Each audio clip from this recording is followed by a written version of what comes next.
मिट्टी पानी आग हवा।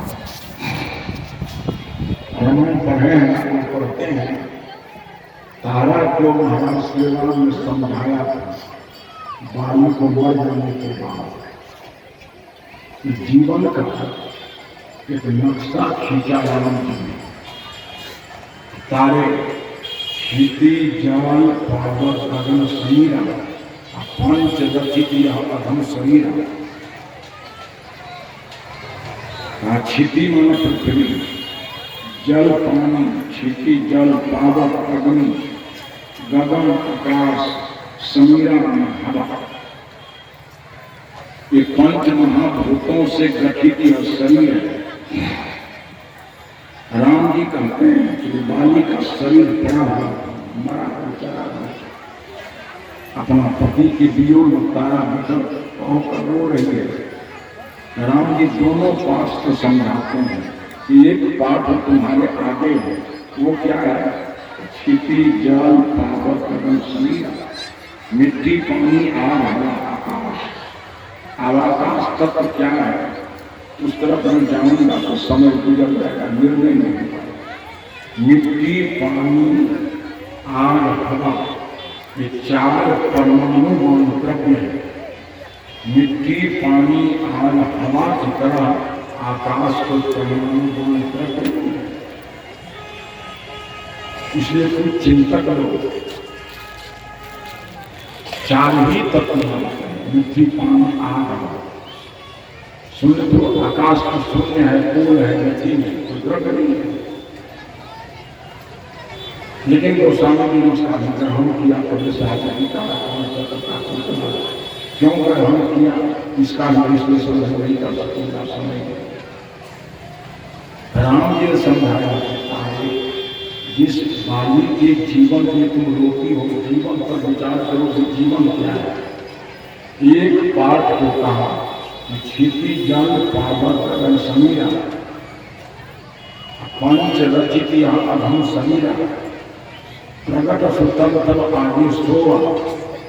तारे वो मिट्टी पानी आग हवा से निर्मित शरीर तुम्हारे आगे पड़ा हुआ, जिसके बिना ये मुर्दा हुआ। जब तक वो चेतन तक शरीर में है तब तक किसी का कोई पति है, किसी की कोई पत्नी। चेतन निकल जाने के बाद में किसी का कोई पति है या किसी की कोई पत्नी। सारे संबंध आत्मा को लेकर,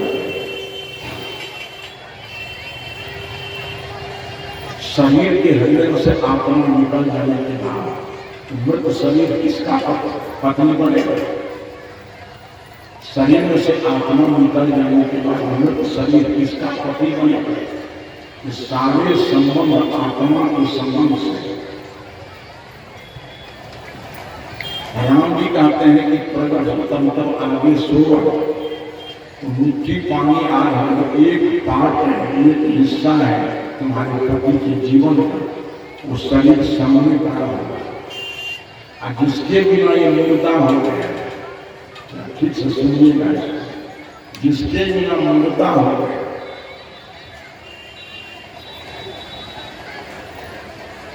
जीव प्रगट तंत्र आगे सोवा, जीव नित्य ही नहीं होगा। राम जी को समझ पार्थिव शरीर सामने पड़ा हुआ, जितने निकल जाने से शरीर मुर्दा हुआ है वो जीव है।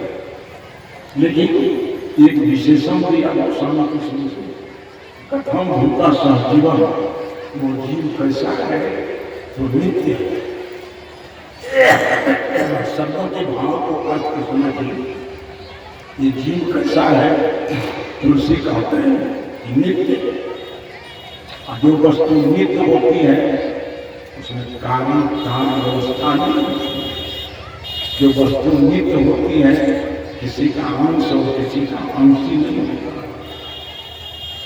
जीव किसी का अंश नहीं है, किसी का अंश ही नहीं है। अंश और अंशी भाव से रहे, कार्य और कारण व्यवस्था से रहे। और विचार करें कि यह सबके शरीर में, सबके शरीर में वही मिट्टी पानी आग हवा से गठित शरीर है। सबके अंदर वही ज्ञान रूपी चेतन आत्मा सबके अंदर। ब्राह्मण लक्ष्मण झा से पूछिए, अपने को जो ब्राह्मण कहते हैं, ब्राह्मण तुम हो कैसे? तुम्हारे शरीर में वही मिट्टी पानी आग हुआ है, तुम्हारे शरीर के अंदर जो वही चेतन आत्मा है। ऐसे ब्राह्मण कौन है, क्षत्रिय कौन है, वैश्य कौन है, शूद्र कौन है, ऊंच कौन है, नीच कौन है, उत्तम कौन है, अधम कौन है, कुछ कहते बोलेगा। ये जीवन को समझ लेंगे। आज समाज में ऊंच कौन है? क्योंकि उसके शरीर में वही आत्मा, उसके शरीर में वही मिट्टी पानी कणों का गठन। इसमें से उत्तम कौन है, अधम कौन है? जातिवाद कृत्रिम है, काल्पनिक है, मानव मस्तिष्क का खुराफात। कोई ऊंच नहीं है, कोई नीच नहीं। ऊंच नीच उत्तम मध्यम से रहित सब शरीर दृष्टि से सब एक ही आदमी है। कि सबके शरीर में वही मिट्टी पानी आ रहा है, सबके शरीर में वही शुद्ध चेतन आत्मा। आत्मा को आत्मा हम क्षत्रिय वैश्य नहीं कर सकते, आत्मा को ऊंच नीच नहीं कर सकते, आत्मा को छूट अछूत नहीं कर सकते। शरीर सबका मिट्टी पानी का भवन है, जातिवाद कहाँ चले? सबके शरीर में वही शुद्ध चेतन आत्मा। और जीवन में आप लोग बताओ, मैं पूछूंगा भाई बहनों से, इस शरीर में आत्मा एक है कि दो? खंगाल के बोलो सब। शरीर में आत्मा एक है कि दो? खंगाल के बोलो।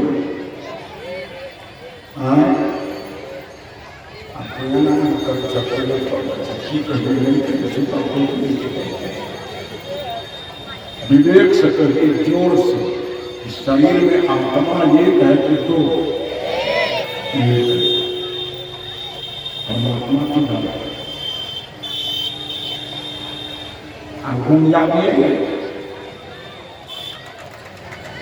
अभी तर्कपूर्ण प्रवचन सही है, हमारे गुरु जी कहे हैं सो सही है। इसी में परमात्मा है, पिंड के अंदर जीव है, पिंड से ऊपर ब्रह्मांड में शिव है, परमात्मा है। ये सही है। एक ही शरीर में आत्मा और परमात्मा दोनों का निवास है। तो जब दर्शन करता है जीवस्तु प्रति शरीर न्याय दर्शन करता है, प्रत्येक शरीर में जीव अलग अलग। सांख्य दर्शन करता है, प्रत्येक शरीर में जीव अलग अलग। एक के विद्वान होने से सब विद्वान नहीं होता है, एक के पापी होने से सब पापी नहीं होता है, एक के शराबी होने से सब शराबी नहीं होता है, एक के मुक्त होने से सब मुक्त नहीं होता है। सभी जीव का व्यक्तित्व अलग अलग है। तो मैंने कहा जीवन को समझने से जातिवाद की समस्या खत्म है। परमात्मा को खोजने का संकट दूर परमात्मा अलग है। अयम आत्मा ब्रह्म, ये आत्मा ब्रह्म है। वेद के 4 महावाक्य हैं। अयम आत्मा ब्रह्म, जीवो ब्रह्मैवना परः, प्रज्ञानं ब्रह्म, अहं ब्रह्मास्मि तत्त्वमसि।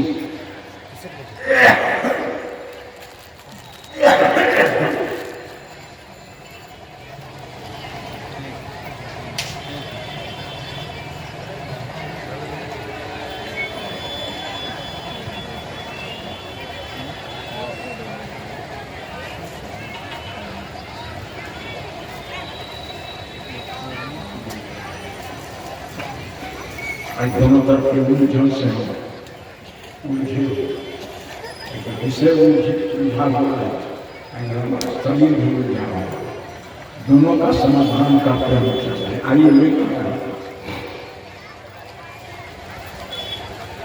जीव एक, उसको जिस शब्द से आत्मा कहो, जीव को, ईश्वर को, ब्रह्म को,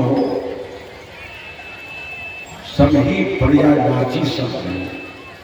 जैसे कोई हेड कहता है, कोई सिर कहता है, कोई जल कहता है, कोई वाटर कहता है, कोई पानी कहता है, कोई आग कहता है। एक पानी को हम 4 नामों से जानते हैं। उसी तरह से एक सत्ता है, उसको हम भिन्न भिन्न नामों से जानते हैं। एकम सत्य विप्रा बहुधा वदन्ति, सत्य कम कर।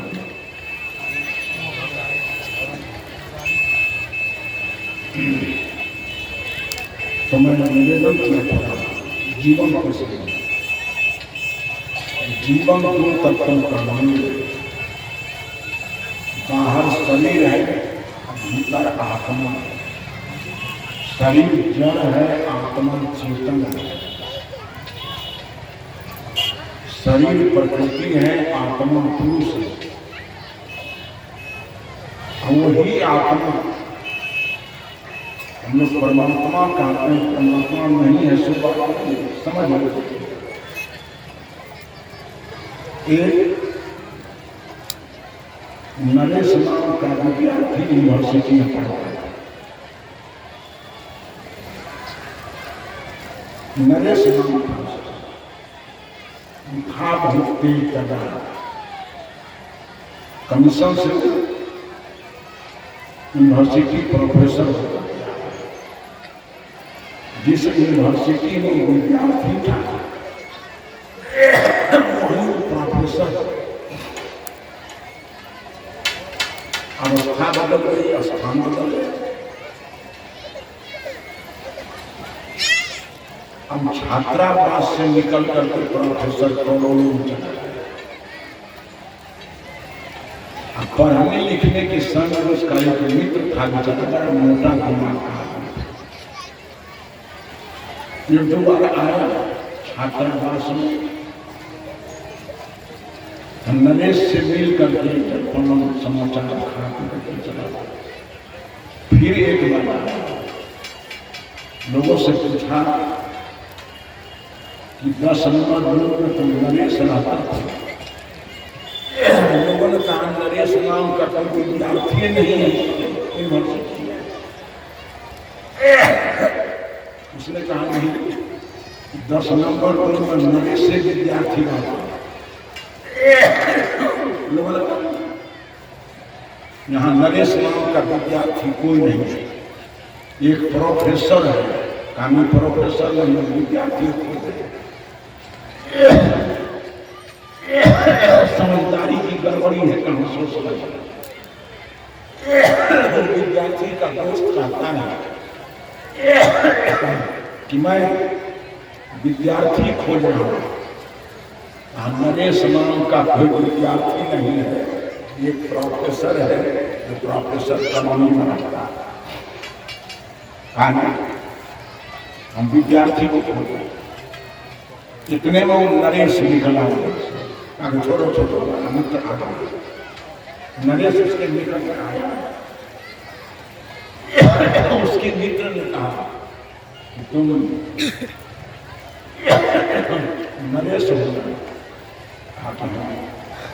तुम विद्यार्थी हो, मैं प्रोफेसर, मैं प्रोफेसर को मैं विद्यार्थी। जब नरेश विद्यार्थी था, सुनिए जरा सब दिमाग को स्थिर कर। नरेश जब विद्यार्थी था तो नरेश नाम का प्रोफेसर था, और उसी नरेश विद्यार्थी पर प्रोफेसर की डिग्री उतर गई। वही नरेश प्रोफेसर हो गए। अब नरेश नाम का विद्यार्थी अलग है क्या? वही स्थिति, यही आत्मा।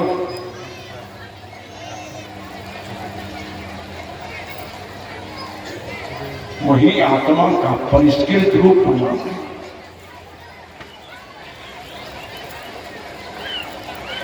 रसम साहस करते हैं, दर्शनों की गहराई में ले जाना चाहते हैं।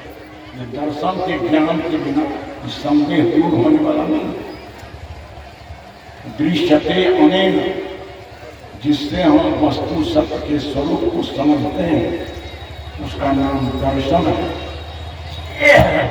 दर्शन से वस्तुओं का निर्णय होता है।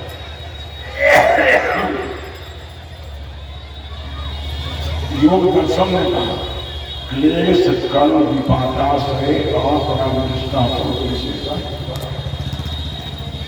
महर्षि पतंजलि कहते हैं योग दर्शन में क्लेश अंगुली पर गिनिए, क्लेश कर्म विपाक और आश्रय, ये चार दोष जिसके गिर जाते हैं वही पुरुष विशेष परमेश्वर हो जाता है, वही आत्मा विशेष परमात्मा हो जाता है। साधारण गोस्वामी तुलसीदास रामचरितमानस को आप लोग पढ़ते हैं, सुनते हैं। जो सबके रहज्ञान में एक रस, ईश्वर जीवन भेद कहो जीवन, लेकिन जीवे का क्या ही तो कौन आता। आइए मैं कह रहा था जीवन को समझिए। जब तक जीवन को हमारे देश के लोग समझेंगे नहीं, जातिवाद के कोर से हमारा समाज मुक्त नहीं हो सकता। जिस दिन जीवन के सत्य और तत्व को समझ लेगा, उस दिन कोई जाति नहीं है, समाज कोई जाति नहीं है, पहाड़ कोई जाति नहीं है। कम कहते हैं जल, कम जलम आहाति कुपात की कहा, कम कहते हैं जल। एक समय ऐसा था कुएं बहुत कम जमते थे। एक आदमी की रोजी रोटी का आधार था कुआं से पानी खींच खींच करके 2-4-10 दुकानों में पहुंचाता। कम जलम आहाति कुपात, कुआं से पानी को खींच करके 10 दुकान पहुंचाता था। कहाँ कोई जात नहीं। कुआं से पानी के आहरण को करने वाले को कहा था चर्मम करोति की चर्मकारा। जो चांद को काटता है, पीटता है, जूती चप्पल बनाता है, उसको चमार। परंपरा के लोग में आप लोग आज भी जब जीवन राम को चमार करते हैं, 4 दिन बतरा बड़ों को छीने कहेगी। जब जीवन राम जूता बना करके बाजार में बेचने गया, जिंदगी भर राजनीति में रहा, प्रधानमंत्री रहा, रेल मंत्री रहा, बड़े ईमानदार लोगों की तरह रहा। परंपरा का मारा हुआ आदमी आज भी जब जीवन राम को चमार का शाम का काम कर रहा है।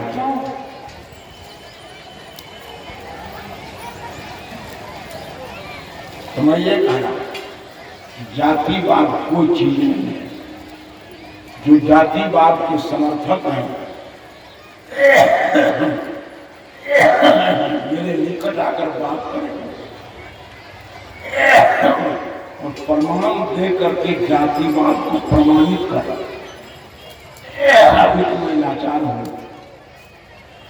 सूत्र को जो कहता हूं तो सुनिए आप। आइए मैं कहा जड़ और चेतन का संगम जीवन है।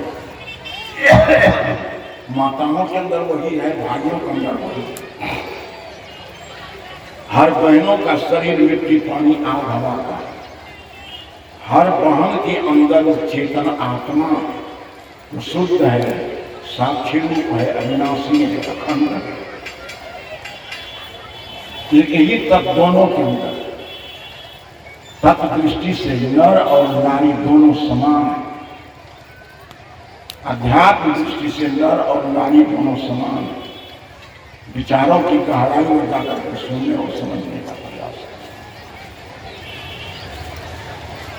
तो मैंने कहा जीवन दर्शन, ये जीवन है। क्या है जीवन? तो दो तत्वों का मेल, एक है जड़, दूसरा है चेतन। जड़ है शरीर और चेतन है आत्मा। चेतन निकल गया कोई जीवन बचेगा नहीं, केवल जड़ शरीर रह जाएगा। जड़ शरीर कोई जीवन नहीं करता। एक आदमी का शरीर छूट गया है, चेतन निकल गया, उसके शरीर को लेकर के श्मशान घाट में गया, क्या कहोगे? जीवन। यही शरीर श्मशान घाट में गया तो क्या कहोगे? जीवन है इसका श्मशान में। अरे जीवन नहीं है भाई, मुर्दा है। जब तक चेतन था तब तक जीवन था। जीवन चेतन निकला तो शरीर मुर्दा हो गया। चाहे अमीर का हो, चाहे गरीब का हो, चाहे मूर्ख का हो, चाहे विद्वान का हो, चाहे हिंदू का हो या मुसलमान का हो, नर का हो या नारी का हो, चेतन निकल जाएगा, सबका शरीर मुर्दा हो जाएगा। मैंने थोड़ी सी चर्चा जीवन के संबंध में की। भगवान के लिए मैंने कहा भटकना नहीं है।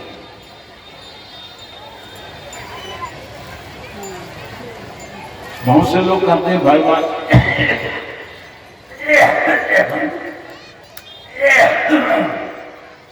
भगवान हृदय नहीं। भगवान शब्द का अर्थ होता है भगवान महात्मा अपनी भगवान, जिसका महत्व है उसको भगवान का। शरीर में महत्व किसका? आत्मा। आत्मा है तो आंखें देखती हैं, कान सुनते हैं, नाक गंध लेती है, चमड़ी में कोमल कठोर नरम गरम का ज्ञान होता है। आत्मा का महत्व है। तो महत्वशील प्राणी को हम भगवान का, महात्मा उसी का। ईश्वर किसे कहते हैं? जिसमें सारे ऐश्वर्य निवास करते हैं वही ईश्वर। सारे ऐश्वर्य निवास इसी आत्मा के साथ करते हैं। आत्मा को ही ब्रह्म कहा जाता है। अयम आत्मा ब्रह्म, वेद के ऋषि ने कहा। ब्रह्म का अर्थ होता है बड़ा। ब्रीह धातु से ब्रह्म बनता है, जिसका अर्थ होता है बड़ा। आत्मा से बड़ा दुनिया में कोई चीज नहीं। आत्मा सर्वोपरि वस्तु है, आत्मा सर्वोत्कृष्ट वस्तु है।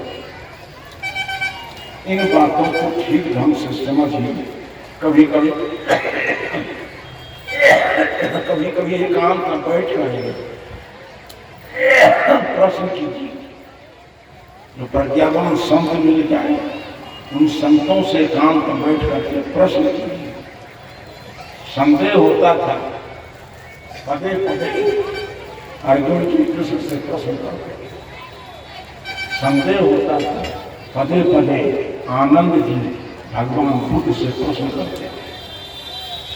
संदेह होता था, श्री धर्मराज साहेब कबीर साहब के चरणों में प्रश्न करते। उसी तरह से हम लोग जिज्ञासु हैं। खाली सुन करके नहीं रह जाए। सुने हुए विचारों में जहाँ संदेह हो उसको ये काम को बैठ कर पूछने का प्रयास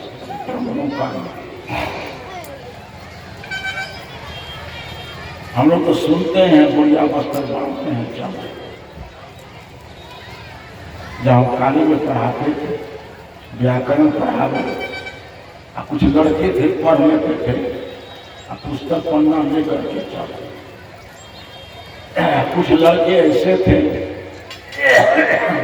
पढ़ते थे, एकांत में बैठ करके पढ़े हुए विषय को लगाते अगर उसको कहीं अटक जाए, संदेह हो जाए तो फिर आकर के पूछता था, मुझे बात समझ में नहीं आई।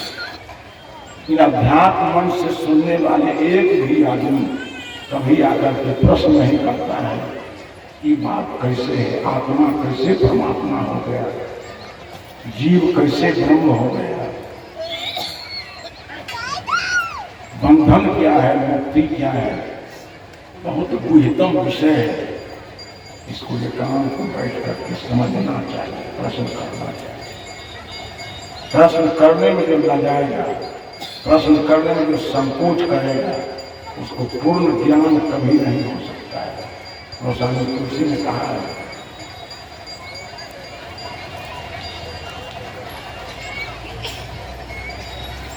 जो पूछने में संदेह करे, होए न विमल विवेक गुरु, गुरु संग किए जुड़ाओ। जागबल कवर भारद्वाज जी के बीच जब प्रसन्न हो रहा था रामचरित मानस में, जागबल के जी ने कहा था कि होए न विमल विवेक गुरु, गुरु संग किए जुड़ाओ। रोग से, डॉक्टर से अपना रोग छिपा लोगे तो दवा कहाँ हो। उसी तरह से संत गुरु के सामने अपने हृदय में उठे हुए संदेह को दबा दोगे, निर्भय ज्ञान कहाँ मिलेगा। प्रश्न करना चाहिए। ईमानदार गुरु हैं, अगर समाधान कर सकते हैं तो समाधान कर देते हैं, नहीं तो कहते हैं भैया कि बातों को स्वयं समझ में नहीं आती। तो मैंने ये कहा, जीवन दर्शन पर थोड़ी चर्चा मैंने की। अब बहुत लाचार है, अब बोला नहीं जाता है, आवाज बचती जा रही है, खांसी बंद नहीं होती है। आज के अंतिम सत्र में जीवन दर्शन पर मैंने थोड़ी चर्चा की। जीवन क्या है, जीवन को समझना, जीवन को जानना। दर्शन का अर्थ ही होता है दृश्यते अनेन, जिसके द्वारा हम जीवन के रहस्य को समझें, जीवन तत्व को समझें, उसका नाम जीवन दर्शन है। थोड़ी चर्चा आप भाई बहनों के सामने मैंने की और इसका कुछ विश्लेषण कर सकता था, लेकिन अब तो बहुत लाचार हो गया, अब बोला नहीं जाता है, खांसी रुक नहीं रही है। बहुत बहुत धन्यवाद परमवीर रणजीत जी, रणवीर है,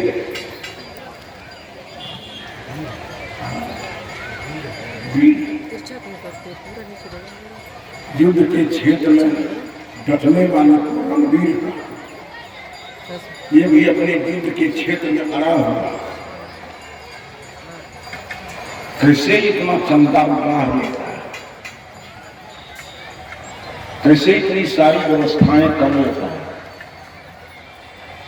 बहुत से लोग चिढ़ते भी, बहुत से लोग जलते भी।